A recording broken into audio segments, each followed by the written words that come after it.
E, bom, Rafael, título da nossa live, né? Vamos começar já com essa pergunta: para onde Vamos lá. vai o Bitcoin? Caiu muito, a gente vê aí muita gente Uhum. desesperada, o índice do medo lá quase em 10. Então, o que a gente pode enxergar no Bitcoin para esse ano? Bom, vamos lá, pessoal. O mercado de cripto pegou a gente um pouco desprevenido esse ano, né? Até o finalzinho do ano passado, agora dezembro, novembro, a gente estava bastante otimista com o mercado que em novembro ele rompeu o topo, né? Rompeu o topo histórico, bateu lá na casa dos 70 mil dólares, pertinho lá, né? E só que rapidamente ele entrou num canal de baixa, numa tendência de baixa, e o mercado de cripto ele é muito volátil, né? A gente sabe que por mais que cada vez esteja maior o mercado, muitos institucionais se posicionando, muitos fundos voltados para criptomoedas, muitos grandes nomes mundiais, como Elon Musk também, né, operando, investindo e divulgando o mundo das criptomoedas, mas ele sofre com essa volatilidade muito alta. Então, é um mercado incrível, que tem muita oportunidade, mas tem que ter uma certa noção de que é muito mais volátil, por exemplo, do que um dólar, do que um índice, do que uma ação,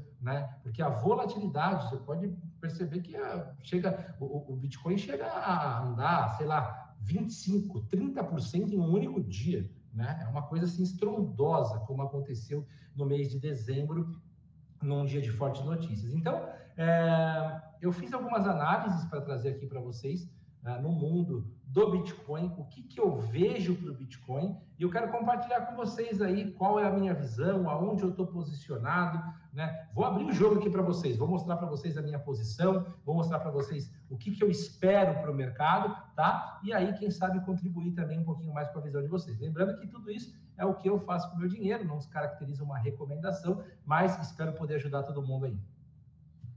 Perfeito, perfeito, maravilha. Vou Fechado? compartilhar a Vamos sua mostrar tela na tela então. aqui então? Vamos lá? Como vocês podem ver, esse aqui é o gráfico do Bitcoin, tá? Aqui é o Bitcoin frente ao dólar. Aqui no caso é futuro, mas não importa, é a mesma cotação do à vista, só para a gente trazer esse conteúdo para vocês. E eu quero trazer um pouquinho da minha visão aqui desse mercado, o que a gente está olhando e como que a gente se comporta diante do que ele está fazendo, né? A gente tinha um mercado que veio uma crescente muito grande, né? Se pegar aqui desde 2017, ele bateu 19 mil dólares, voltou tudo, né? Altas assim, extremamente expressivas, né? Ó, 500%, daí volta 80%, aí para subir de novo é mais 300%. E ele ficou no mercado com muita volatilidade antes de 2020, né? Em 2020 começou, como todos os ativos, ele sofreu muito com a pandemia, né? Então, na pandemia, quando começou a pandemia, a gente pode perceber aqui, o Bitcoin estava na casa de 10 mil dólares, mais ou menos, ele chegou a afundar 60%, muito parecido com a Bolsa, e depois engatou uma tendência de alta muito forte ainda no ano de 2020, né? Dá para perceber aqui que ele se valorizou bastante, né? Fechando o ano de 2020 ali na casa dos 19 mil dólares, certo? Perdão, um pouquinho mais acima ainda. Aqui, ó, na casa dos 29 mil dólares, 28 mil dólares. E aí, 2021 foi um ano de consolidação, né? Acho que foi o ano que mais atraiu o investidor para criptomoedas, o mercado se consolidou forte no mundo inteiro, né? Alguns países como El Salvador declarando como moeda principal, enfim, foi o ano da consolidação das criptomoedas. Só que o que aconteceu? A gente teve, em 2021, um mercado que começou com forte alta, né? Bastante explosão no começo do ano. Ele vem fazer um suporte na região dos 29 mil dólares para depois buscar topo histórico 3 vezes seguidas, né? Fevereiro, março e abril, fazendo máxima histórica atrás de máxima histórica. E tudo isso se devia ao otimismo em que a gente estava vivendo em relação ao mundo das criptomoedas. Cara, assim, o que eu posso dizer é que 2021 foi um ano fantástico, muita gente ganhou muito dinheiro com criptomoedas, eu consegui fazer um bom trocado nesse mercado também. E aí, o mercado foi passando, né? O ano foi passando, a gente teve algumas porradas importantes para baixo, né? Se a gente pegar aqui, ó, essa queda de quase 50% em 10 dias, né? Umas porradas assim, extremamente agressivas, né?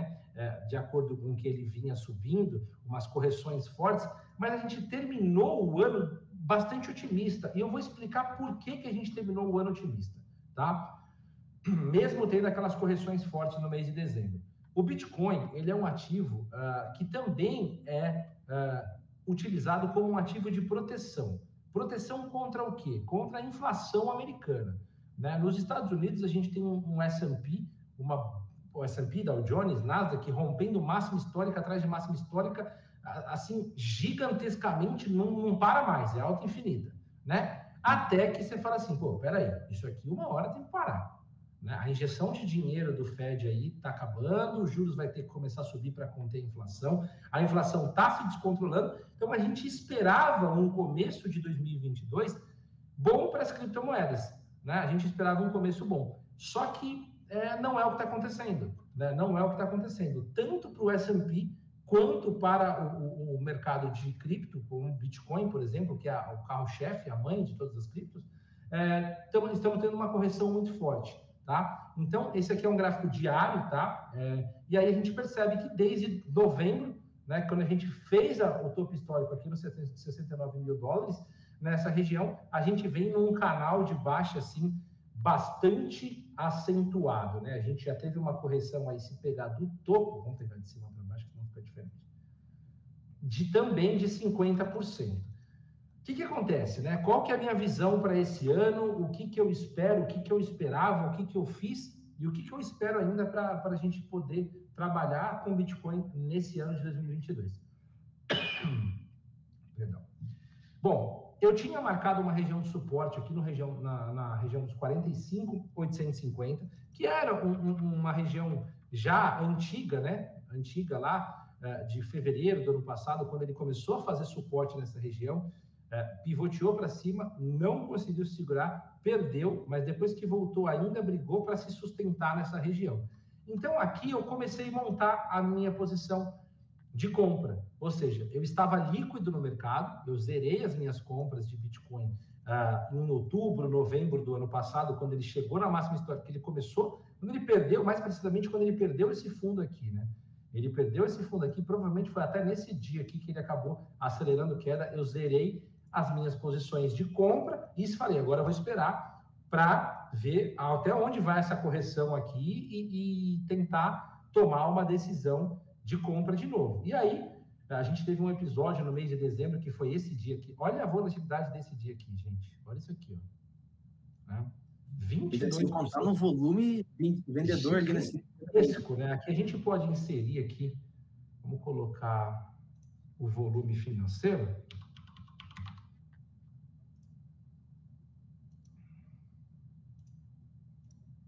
Né? A gente teve um volume aqui gigantesco nesse dia. Se eu não me engano, foi um dia de uma notícia, né? Eu lembro que eu estava em São Paulo esse dia, estava indo fazer a imersão presencial lá, uma imersão presencial numa corretora. Eu não lembro qual foi a notícia, mas eu lembro que foi uma pancada assim estrondosa, né? Aí eu falei, opa, vou começar a comprar. Beleza. Me posicionei na compra, tá? Comprei na região dos 45 mil dólares aqui, que, se eu não me engano, a maior pancada tinha sido na madrugada, e aí ele começou a voltar já pela manhã, né? Aí pela manhã eu acordei, já fui comprando, montando posição, e aí ele ficou aqui cozinhando galo, né? Vai, volta, vai, volta, vai, volta, até que eu já tinha traçado essa LTB, né? Que ela estava mais ou menos assim, né? Ela estava pegando esse topo aqui, mais ou menos assim, para seguir essa direção. Quando ele rompeu aqui, eu fiquei feliz, né? Falei, pô, tá rompendo aqui um canal de baixa que se formou, ele vai tomar força para cima, negativo, né? Ele começou a perder força de compra na região dos 50, até que começou a cair bem mais acentuado no finalzinho de dezembro e agora começo de janeiro. Então, o que a gente está vivendo no mundo cripto? A gente está vivendo um momento de muita volatilidade, principalmente por causa de dois países que são China e Rússia, né?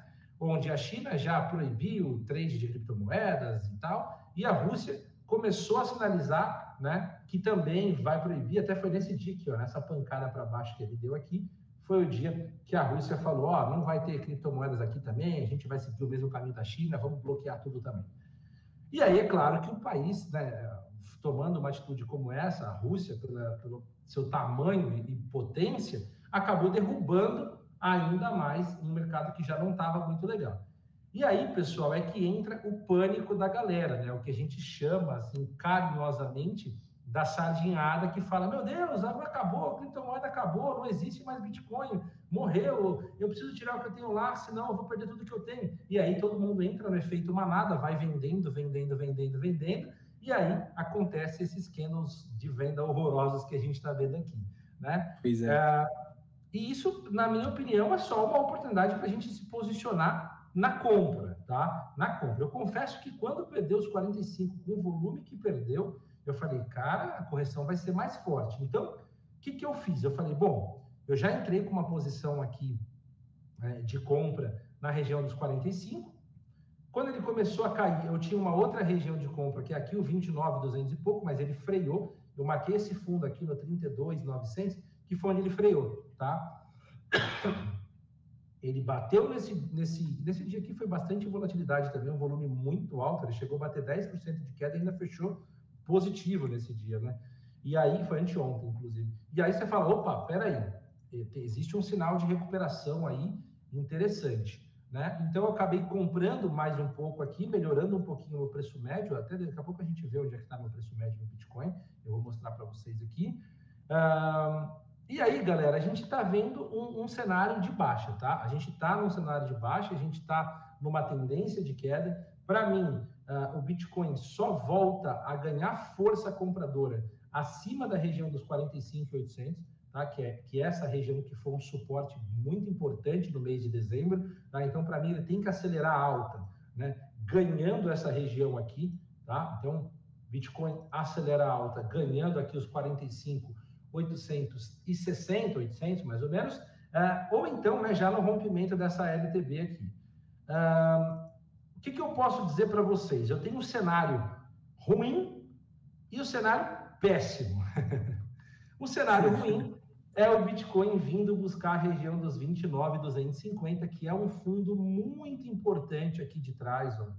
É um fundo extremamente importante, uma baita região de suporte aqui, ó, 29.250 mais ou menos, que tem que segurar. Se ele não segurar, por conta das notícias que estão vindo, por conta de toda a volatilidade que está entrando, por conta de tudo que está acontecendo no Brasil e no mundo, a gente tem um cenário péssimo que seria na casa dos 19.680, tá? Aqui é um cenário que certamente muitos vão estar já decretando o fim das criptomoedas, que é um topo lá atrás, 2017, acabou se segurando, fazendo topo de novo em 2020, e seria essa região aqui, a região da catástrofe, né? 19.636. Eu, sinceramente, acho que não chega lá, ele teria que cair mais 50%, o que totalizaria numa correção aqui de 71%, né, do seu topo histórico, e, sinceramente, eu não acredito que vá, não, tá? Então, a gente está num momento de bastante cautela. Eu tracei essa região aqui, ó, como uma região que teve bastante defesa. Aqui, eu não sei quem acompanha, de fato, o volume, quem acompanha intenções de compra. Eu uso um pouco do tape reading também, e aqui foi uma região de muita exaustão compradora. O que é exaustão compradora? Não tinha comprador querendo pagar para cima dessa região aqui, desses 44 mil, né? Então ele acabou formando um topo aqui, por isso que eu desenhei essa regiãozinha aqui, que eu chamo de região de congestão, tá?